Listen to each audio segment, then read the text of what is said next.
Bonjour et bienvenue. Vous écoutez Akibapla, le podcast qui porte la voix des passionnés du vivant en Occitanie.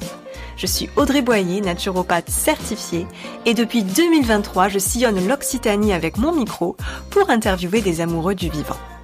Chaque mardi, je vous partage des conseils concrets et des rencontres inspirantes pour mieux prendre soin de vous et du monde qui nous entoure. Si le podcast vous plaît, pensez à vous abonner et à le partager autour de vous. C'est une petite action pour vous, mais un grand soutien pour moi. Vous êtes prêts ? Alors, place à votre nouvel épisode.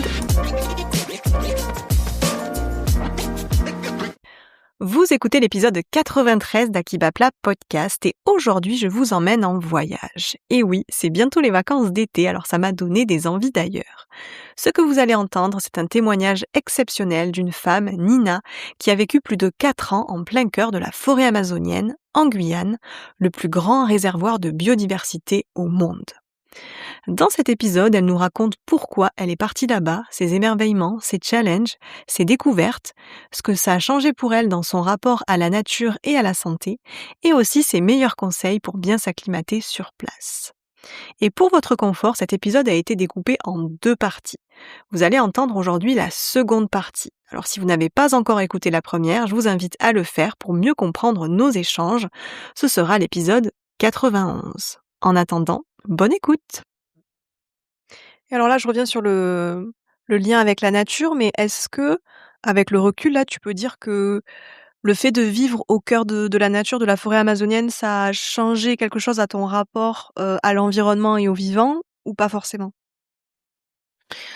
Oui, alors je saurais pas à quel point ça a aussi été influencé par ce que j'ai découvert avant d'aller en Guyane, parce que du coup j'ai vu la lumière quand j'ai découvert l'écoféminisme.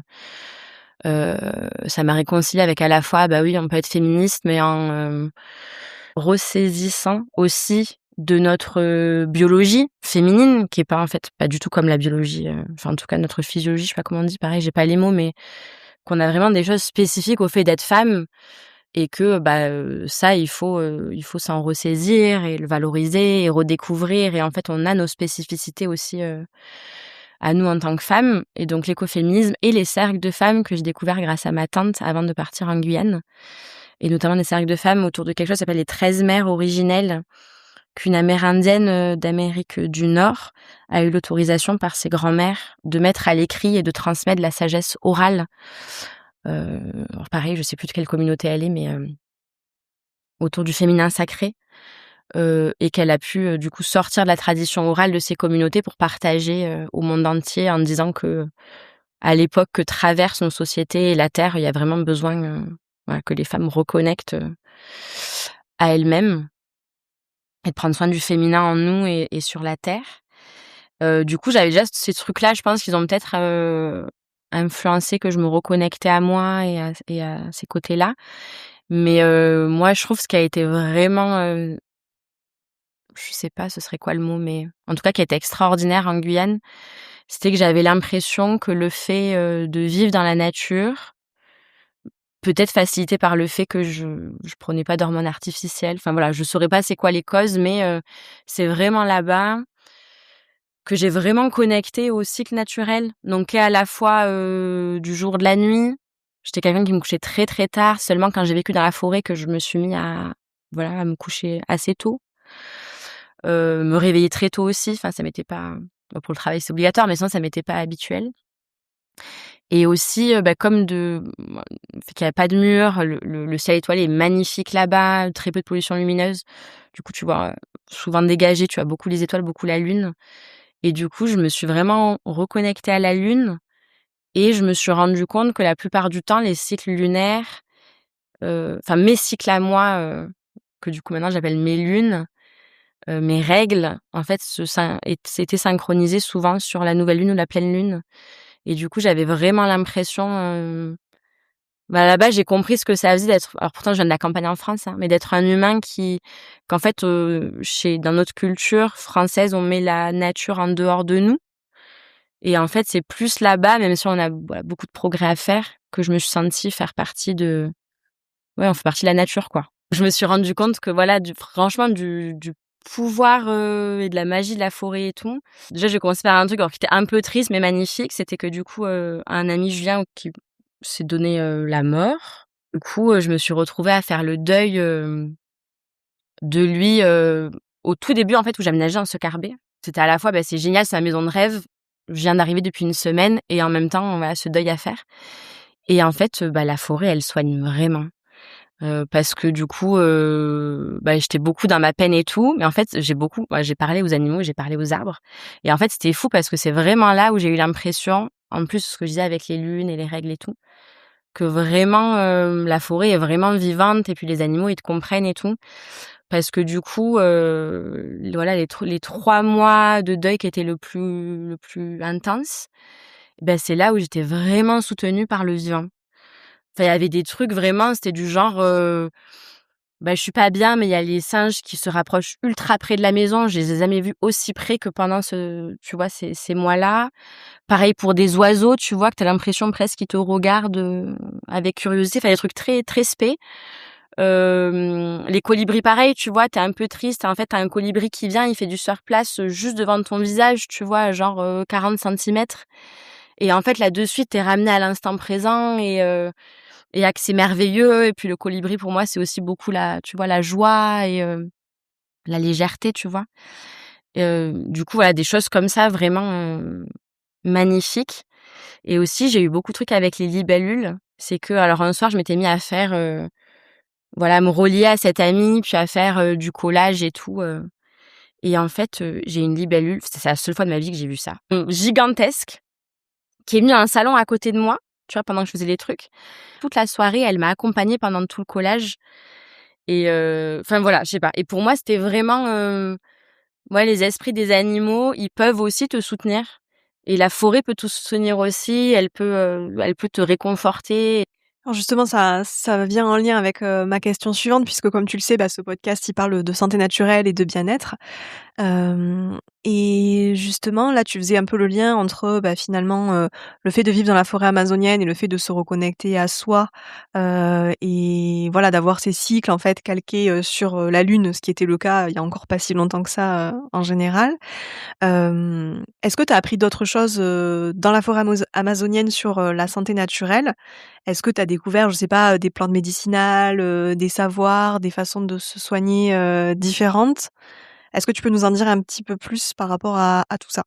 Alors je veux dire ce qui m'en reste parce que, j'aurais pu apprendre plein de choses. On m'a transmis plein de choses, notamment quand j'étais animatrice nature et où je te disais très souvent, je faisais un truc que je faisais régulièrement parce que du coup, je faisais des clubs nature, des vacances scolaires, interventions scolaires et tout, accueil de scolaires sur site et très souvent, ce qui était très riche, c'était aussi avec les plus grands. Donc j'accueillais, plusieurs fois par mois, souvent des promos, du RSMA.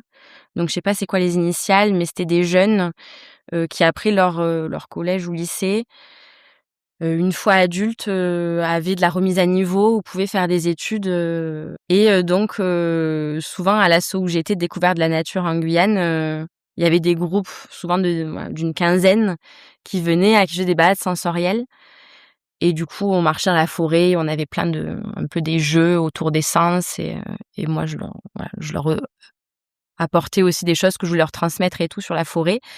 Mais c'est vrai que comme moi je venais pas de Guyane, ça me tenait à cœur, tout le temps dans ces balades. En fait, j'ai beaucoup appris parce que je disais aux jeunes, surtout qui venaient de la Guyane entière, il y en avait qui connaissaient pas du tout la forêt, il y en avait qui la connaissaient mais super bien.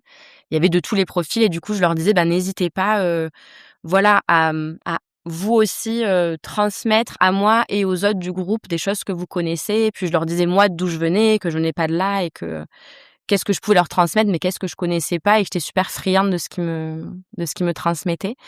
Et donc c'est là où je suis deg de pas, voilà, avoir une super mémoire j'aurais adoré me rappeler de tout ce qu'ils m'ont transmis.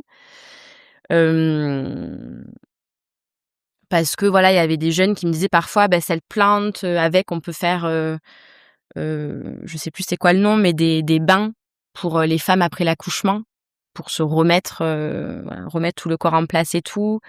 Il y avait une jeune qui m'avait montré une plante où elle m'avait dit que ça pouvait apaiser les bébés quand ils étaient un peu excités, qu'ils pleuraient, soit en les mélangeant avec de l'eau sur le visage, soit en mettant juste la plante sous l'oreiller, la feuille sous l'oreiller. Donc il y avait plein de choses comme ça, super riches. Et après au-delà du médicinal, c'était aussi des jeunes qui me disaient: «Ça c'est, l'arbre avec la tige avec lequel on fait les cannes à pêche. Parce qu'en fait, elle est super souple. Il y en avait qui savaient encore, même si c'est très rare, avec ça, c'est avec ça qu'on fait des flèches pour la chasse, même si non, voilà, la chasse, c'est plutôt les fusils, quoi. Mais du coup, voilà. Et par contre, dans les choses que je peux te dire que vraiment, là, je me rappelle ou que j'ai utilisé, c'était des copines qu'on allait marcher en forêt qui me disaient, mets-toi de l'huile de carapa parce que du coup, c'est préventif contre les poux d'agouti. Donc des choses où ça arrive pas tout le temps, mais ça peut arriver que tu reviennes de forêt avec les poux d'agouti. Apparemment, ça démange beaucoup et c'est assez affreux. Donc ça t'empêchait de les avoir et tu le mettais, je crois, sous les aisselles, aux chevilles, aux extrémités et tout. Et apparemment, c'est aussi propriété antiparasitaire. Et après, sinon, dans le sentier qu'on faisait, moi, un arbre que j'aimais beaucoup parce qu'il faisait plein de choses en même temps, c'était l'arbre à encens. Heu et du coup, celui-là, c'était fou. Enfin, je le prenais comme exemple parce qu'on m'avait appris que, et encore, je connaissais même pas toutes ses propriétés, mais avec un seul arbre, à la fois, le fruit était très beau et la chair était comestible.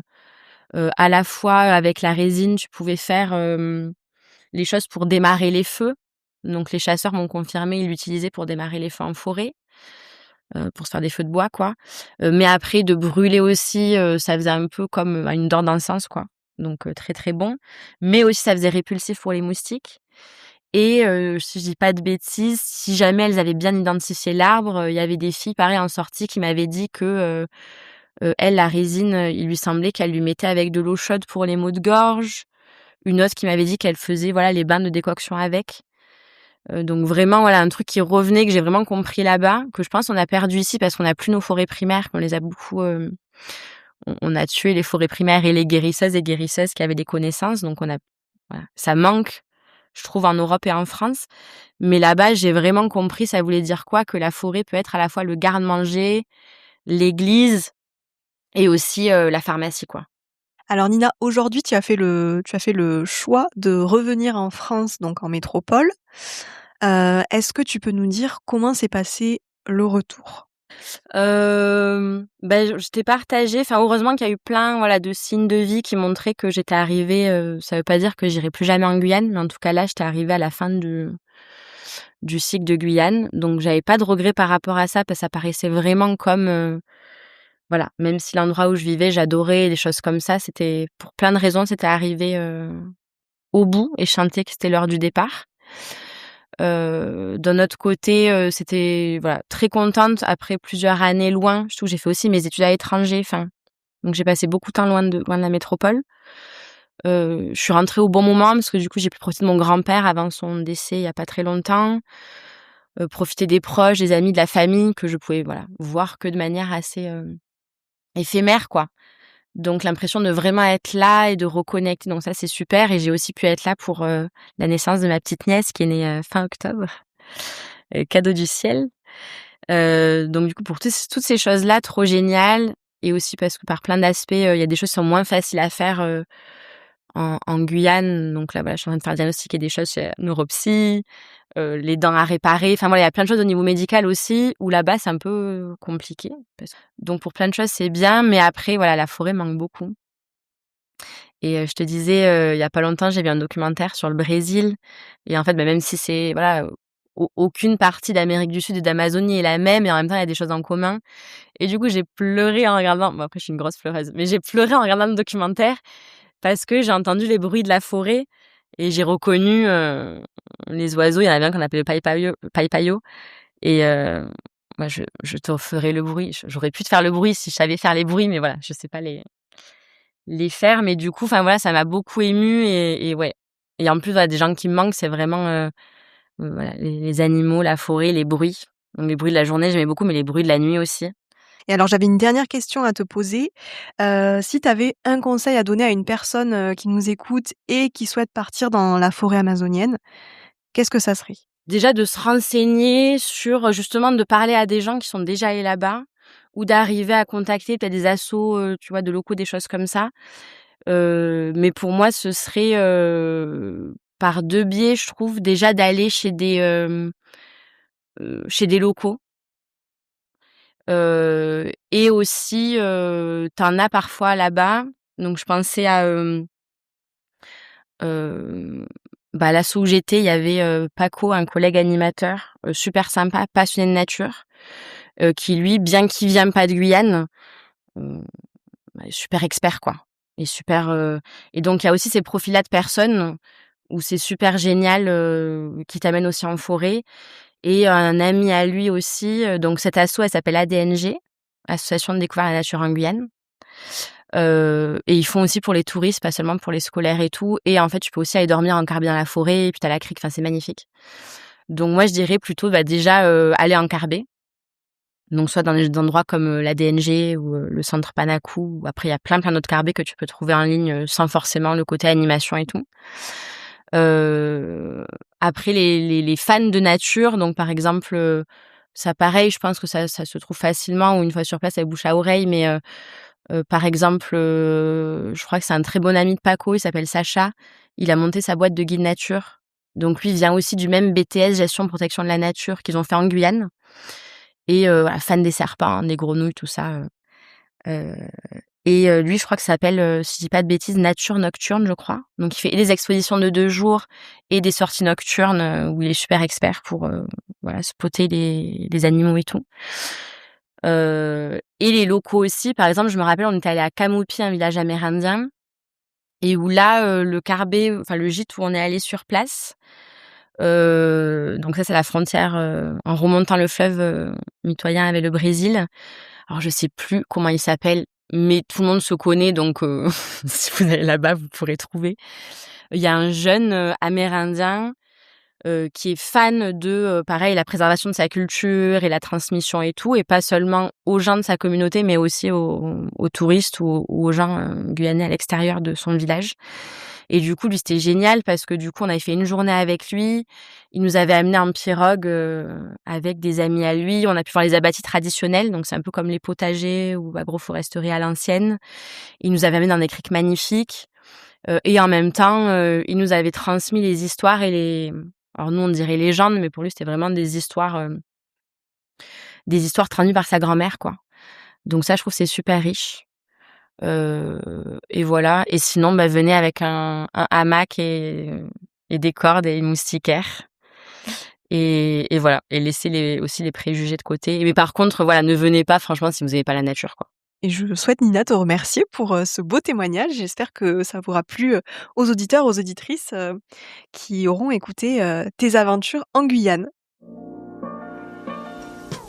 C'était À qui bat plat, le podcast qui porte la voix des passionnés du vivant en Occitanie.